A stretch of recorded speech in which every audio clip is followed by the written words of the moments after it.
In today's episode, we speak with one of the OG RocketPWR athletes, Steph Brumpton. We dive into Steph's favourite achievements within her CrossFit career so far. We also get to discuss Steph's future plans as she begins her journey on individualized programming with her new coach in the pursuit to take her CrossFit journey to the next level. Steph's one of those people that can talk and talk, so let's not wait around and let's get straight to it. Ladies and gents, RocketPWR OG Steph, welcome to the RocketPWR podcast. How are you? Hi, yeah, good, thank you. How are you? Not too bad, thank you. With all of our guests so far, we like to start the podcast with a little bit of fun to get them settled so we can get the most out of the podcast. So, to begin the podcast with yourself, in CrossFit Games fashion, we want you to rank your CrossFit achievements third, second, first, and a spirit of the games. So that doesn't have to be anything mainstream, but in third position, what would your CrossFit achievement be? Third would probably be qualifying for European champs this year. Yeah, that'd probably be my third. And what division was that in? The intermediate category. Okie dokie. You did the intermediate category last year? No, I did scaled the year before. So okay, awesome. Intermediate this year, just gone, and then scaled the year before. Okay, so that's quite an achievement, like you said, within itself to just go up in the intermediate category at the European Championships isn't really intermediate. It's very high class leveled athletes, isn't it? Yeah, you could say that. Yeah, it's definitely more like an RX comp than a scaled comp. Yeah. It's definitely a spectacle to watch for those people that are listening that haven't been. It's a mini games. Like for the intermediate athletes, you had snatches, handstand walking, pistols, a lot of RX movements. Yeah, I mean the semi-final, obviously you're talking ring muscle ups, so not really a scaled comp. Right, and moving on to your second favorite achievement within CrossFit. That'd probably be the year before at European Champs, finishing 5th in the scale category. So I qualified in 10th, and then I made the final that year and finished 5th. So that was quite cool. And then RocketPWR contacted you just after that competition. Yeah, that's where you become a RocketPWR athlete. It and is. That's where we first got our introduction of Stephanie Brumpton, the CrossFit athlete. Yeah, something like that. And in first place, I'd probably be Rainhill, finishing 10th in the rocket category, so the top category at Rainhill. Very unexpected because I think I qualified in in the 20s or something, and then to make the final and finish 10th among some really well-known names, I was quite pleased with that. So moving on to spirit of the games, as I said, this doesn't have to be something where everyone's going to be like, oh my God, we love you, Steph. This could just be something intrinsic that we know that you've been working hard on gymnastics. So it could be something simple that you've got a strict pull-up or something along those lines. Yeah, my strict muscle up the other day, that was probably a highlight. That was quite impressive as well, because that was really smooth. Yeah, it's been a long time coming, that's for sure. But yeah, we finally got them, so that's positive. So we've got 3 competitions, and then the spirit of the games is going to your strict ring muscle up. Yeah, it has to, really, I think.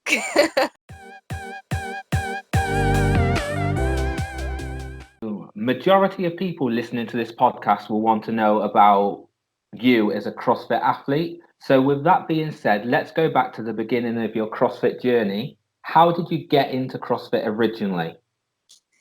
Okay, so way before that, I was a professional dancer.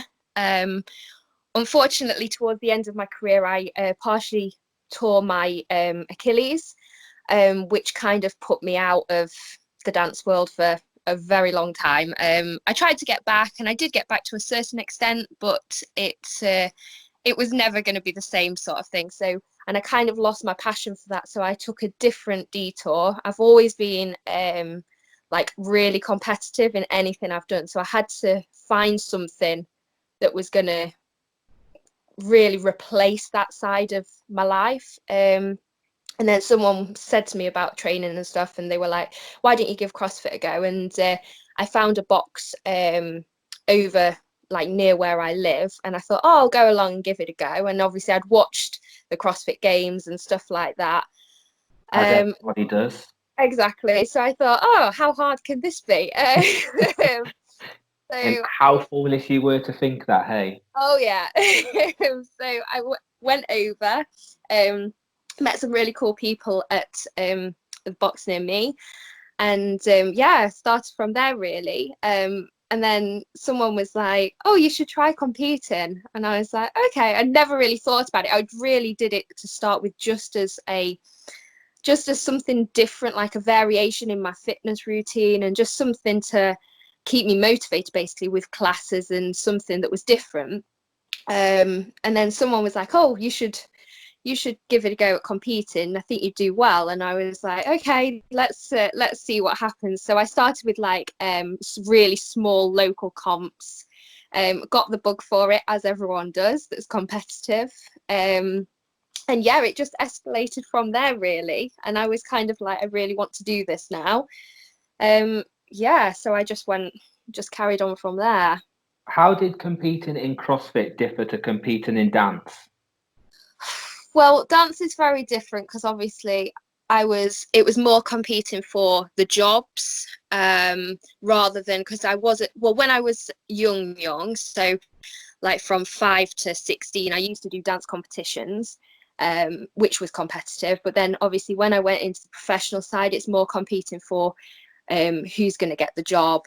So it's more audition-based competition rather than who's in first, who's in second, if that makes sense. Yeah, absolutely. Obviously, CrossFit is very different to dance because there's no judgment there. It doesn't matter like what size, shape you are or ability, like everyone can do it. Whereas dance, obviously, you have to fit into a very specific mold. I mean, you can lose jobs dancing for having the wrong color hair or being a tiny bit too big, or there's so many factors to it because they know exactly what they're looking for, whereas CrossFit's very different to that because it doesn't matter who you are, like you can do it. So that's the thing I really love about the CrossFit community, because there's just no judgment whatsoever.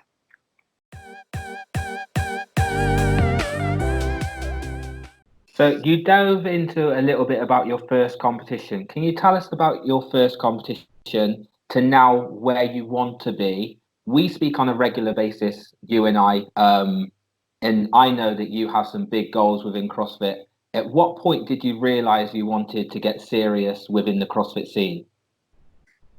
Oh, good question, really. I don't know. I think Thought of that one myself.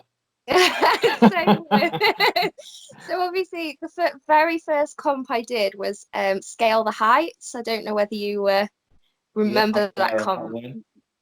Yeah, so that was my very first one, and that was a like massive eye opener because obviously it's a scaled comp. It's meant to be all inclusive, and it was all inclusive. But then there was girls that turned up that was so good, and I was like, wow, like I want to be that good. And then obviously watching the comps on the TV and stuff, I got like really into watching the games and it was regionals at that point. And I got really into like wanting to be able to do the stuff they were doing. And obviously it's just that hunger of always wanting to be better and always wanting to do more. And now I feel like obviously I've done a fair few RX comps. I've competed against some girls that I really look up to, like I think are amazing. And I've held my own against them. I've done really well. So yeah, it's just kind of escalated from there, really. And I just want to keep going and see how far I can go. Let's give the listeners some perspective. How long ago did you walk into your first CrossFit session to you then doing your first competition to where you are now?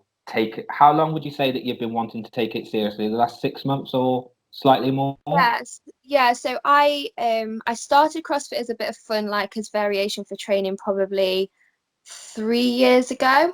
I started competing probably 2 years ago, maybe a little bit longer, not much longer than that. And then in the past probably 6 months, I'd say. So I started individualized programming probably 3-4 months ago.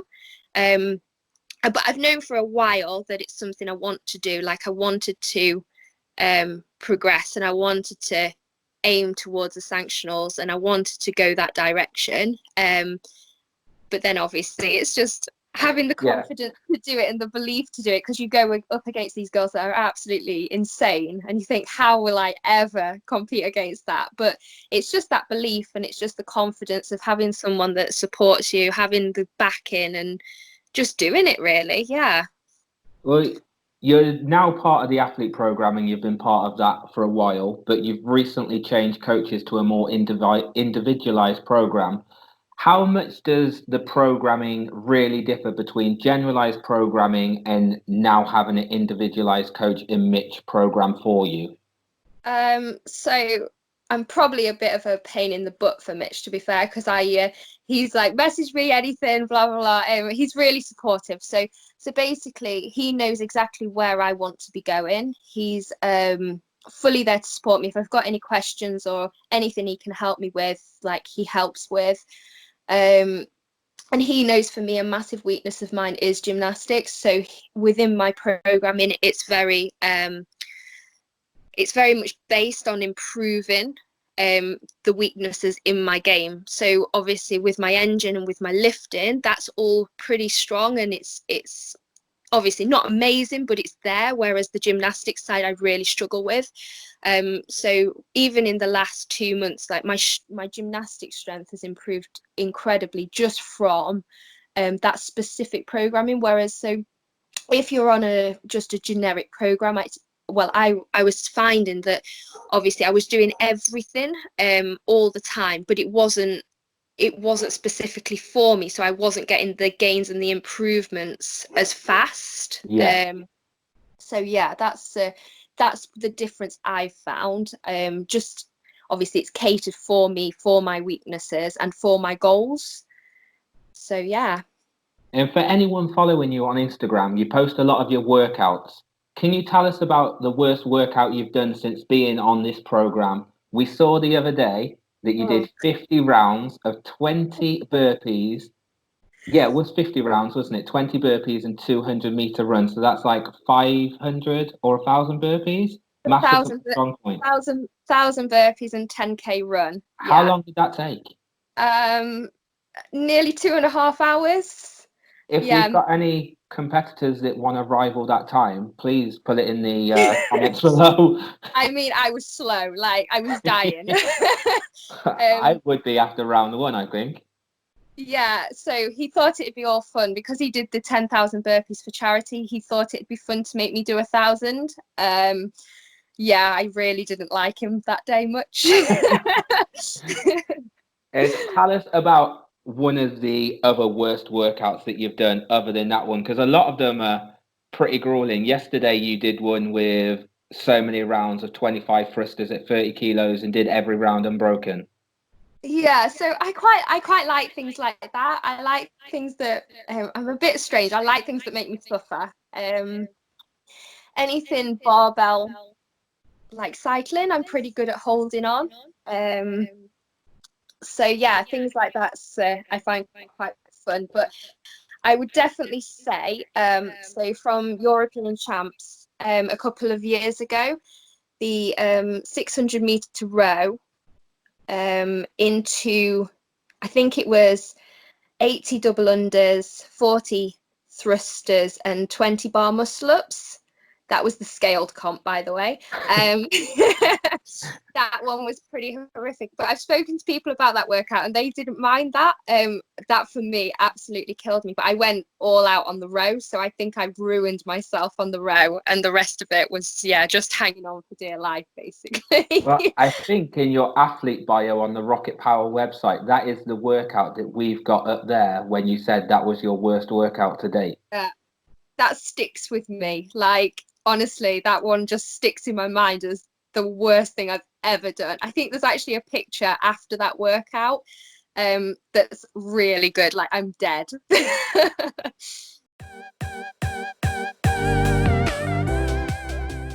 if you were in the position to go to the CrossFit Games this year, you had qualified in the top 20 in the Open, or you qualified for a Sanctional, would you go? Bear in mind the risks needed to compete, also knowing that you would more than likely be traveling solo. Oh, that's a good question. I mean, In the position like Zach George, he's trained so long to get there, but now it's being taken away. He may not ever get there again because it was so close. Well, we've got incredible athletes within the UK. So yeah. exactly what I said, he may not get to go to the games again. Well, I think that's the thing you have to weigh up, because obviously it's a huge thing. Like the amount of commitment that goes in for the athletes that are at that level, they sacrifice everything like to get to that, and then to have it taken away like must be so hard. But then again, it's that fight. I'm a massive believer everything happens for a reason. So if it's not your time, then it's obviously not your time, whatever the reasons are. Like obviously yes, you'd be devastated having put that all that work in, but you kind of have to take the positive out of it, as hard as that would be, kind of thing. For myself, I don't know, because it's quite hard, because with my mum, she's had a kidney transplant, so she's obviously in the vulnerable category. So then me, I don't know whether I'd want to do it without her like being there Yeah. either. I don't know, like it's a good question. I Like, thought about it if I was to ever be in that position, which I'm definitely not, but I wouldn't go. no, I think I don't know. I honestly don't know. Until I was put in the situation, I don't know what I'd do. Yeah. It's a really tough one, because I can understand people going. Like I can understand both sides of it. Um, but then you kind of have to think about your family, I guess. But then you probably be in quarantine when you came back anyway. So, oh, I don't know.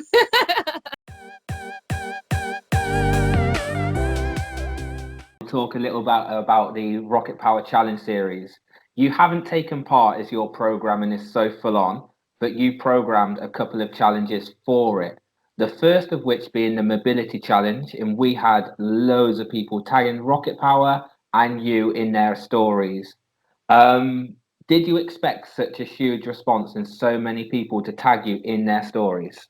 Because No, not only did we have the Rocket Power Challenge athletes kind of taking part, you had rugby guys, you had people's children, people's mothers taking part. So it was more getting involved. yeah, no, it was epic. I was really surprised. Like I think with the lockdown, people have got so into their training, and it's so good to see. But I think people like a little bit of variety as well. Yeah. And obviously, I thought, oh, I'll throw something out there, which is traditionally a drinking game. Um, We had so um, many people message us asking if we could be drunk when we did it. And we were like, absolutely. But as a Rocket Power Apparel, we take no liability in your health and safety whilst doing so. yeah, I know it was crazy, really. I was really surprised as well, because people were really good at it. Like I thought a lot So good. would struggle. But no, I was really impressed. But yeah, it was so nice to see everyone's like reaction to it. And I think because it was something different, people were like, oh, this is quite fun. Even though it's obviously not your traditional cardio engine fitness, it's still, mobility is still classed as part of your fitness. So yeah, it was And nice. it's the challenge series, it's not just like an online workout, Yeah, exactly. but we really enjoyed seeing people fail as well because there was a lot of Yeah, fails. there was a Luckily, few of no torn them. hamstrings. There was some cheating going on as well, with people using their tongues to get the paper off the floor. Yeah. Well, I saw some people and they were like really sucking it, but I've got a really short tongue, so I couldn't really. It barely comes out past my teeth if I want it to. Like, this is crap. No Genetically. advantages there.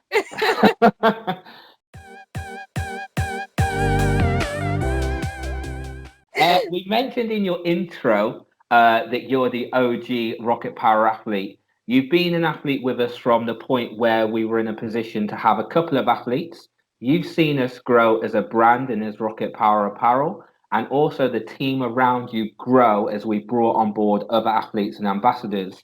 From an athlete point of view, How has this been for you? And is it what you've expected, such as opportunities it's brought to you that it may not have, such as like photo and video shoots, friendships with other athletes, competing on behalf of RocketPWR Apparel? Because you were in the first RocketPWR Apparel team at Battle for Middle Grounds, and that made Emily and I so proud to see you kind of represent and want to be called RocketPWR. Yeah, so it's been really cool. Like the team's awesome. So obviously the very first photo shoot I did with you guys, I met LB, and obviously me and LB are now really close. Like, but I only get to see her at the RocketPWR days, which is really sad because obviously we live so far away. But she's really cool. So it was so nice to meet everyone. And then Well, obviously with you guys bringing other people on as well. Like I get on with everyone so well. It's such an awesome team, and it's nice to be able to compete because everyone's so good as well. Like being able to compete with them in teams, and obviously I know we've got some exciting stuff coming up as well. that's So why yeah, sometimes I don't like placing myself in the team, because we've got the likes of you, Liam, Louis, and I am like, what am I doing? no, not at all. We You like just having you on continue the to team. be RocketPWR, and that's why you bring these guys on board so they can do it for you. Oh no, and it's like with you and Emily as well. Like I can't thank you guys enough for the support, and like you guys are awesome. Like obviously at European Champs when you guys came and we sat and had dinner before, and like it's so nice. It's just such a nice little family. It's not really just it's not your typical like sponsorship. It's more Yeah. of a family. It's really nice. And you guys, it's so nice to have seen you grow as a brand so much, like since I started. I mean, because what I've been with you over a year, is that right? Maybe it's got to have. It's going to be 2 years in October. And Yeah, like you've been saying, the brand's incredible. The family that we've created with our athletes and ambassadors, and even people on Instagram comment and DM us saying, like, you're not like your typical brand. When we ask you a size, you don't just talk about the sizing, you ask about training because you've been on our profile, and we go out for dinner before competitions and stuff like that. And it really is incredible what we built, and it does give us so much joy to see. And with you, you've seen us grow, but exactly the same. We've seen you grow from the scaled athlete at the European Championships that wasn't really scaled to the biggest female that wants to go on and do sanctionals and just kind of continue to grow as an athlete. I know it's crazy, but it's nice to have someone like in your corner supporting throughout the whole thing. Like rather than just when you get to the top and get to your peak, having someone that said, "Okay, so you're somebody we want to work with you." Like that's really nice. And yeah, and it's like my mum loves you, and like Oh, everyone that we meets love your mom. She is fantastic. everyone loves you. Like honestly, it's just such a nice family to be part of. Yeah, I'm excited for everything that's coming up. Yeah, this year was going to be incredible. Unfortunately, due to coronavirus and Wow. everything that's happened, a lot has been cancelled. Hopefully, the rest of 2020 will get to settle down, and we've got RocketPWR teams possibly in Battle Cancer, in Crossfest, Midlands Fitness Games. Rep It Out has been cancelled, so that's no longer going ahead. But yeah, still quite a big year in 2020, even more so in 2021, more so now, I Yeah, believe. yeah. There's obviously it's a shame this year hasn't gone to plan, but we've still got a few things. Hopefully, fingers crossed that'll go ahead, but we'll soon find out, I guess. Touch wood. I think this is a pretty cool place to leave the podcast this time. If you got anything that you'd like to add on the podcast for now, I don't think so. that's absolutely fine. But as a RocketPWR athlete and a RocketPWR OG, we will definitely be in regular contact with you on the podcast and kind of keep the listeners engaged with your journey as and when things progress. What's life like after lockdown? And we can literally have an episode a month based on the life of Steph Brumpton. I'm not sure everyone will want to listen to that. I could listen to your voice all day. For anyone that doesn't know, Steph does have a YouTube channel where she does mobility and yoga flow. Did you want to expand on that a little bit? And I can put all your details, Instagram and YouTube channel down in the show notes. So if people do want to join in, because you do free sessions, etc. as well? Yeah, so I've obviously, with the whole lockdown situation, I decided I wanted to do something for everyone that was stuck at home and couldn't get to classes and stuff. So I started my YouTube channel. I started it by doing some Facebook lives, and they were really popular. So I thought, okay, so I'll put the content up on YouTube. And so loads of people have been doing that sort of stuff. Obviously, I've now got as well some one-to-one people that I work with mobility. So obviously, ranging from all different issues, from overhead to ankle, blah blah, all of that sort of stuff. So yeah, so that's what I've been mainly focusing on. But yeah, so go check it out. That's be cool if you'd like to join. If anybody does want to get in contact with you that's listening to this podcast on mobility related issues, what's the best avenue to go down? Would that be Instagram message? Yeah, give me an Instagram message. Yeah, I try my best to respond. I'm not always the quickest, but I do try and respond to everyone that messages me. Yeah. It must be hard trying to filter through all those hundreds and thousands of messages that you get daily. Something like that. Not quite. Athlete lifestyle. Yeah, Again, not quite. thank you very much for joining us on the podcast, and we shall catch up with you very soon. Thank you for having me. You're most welcome, and stay safe during the entirety of lockdown, Steph. Yes, and you guys. See you soon. See you soon. Bye. Bye.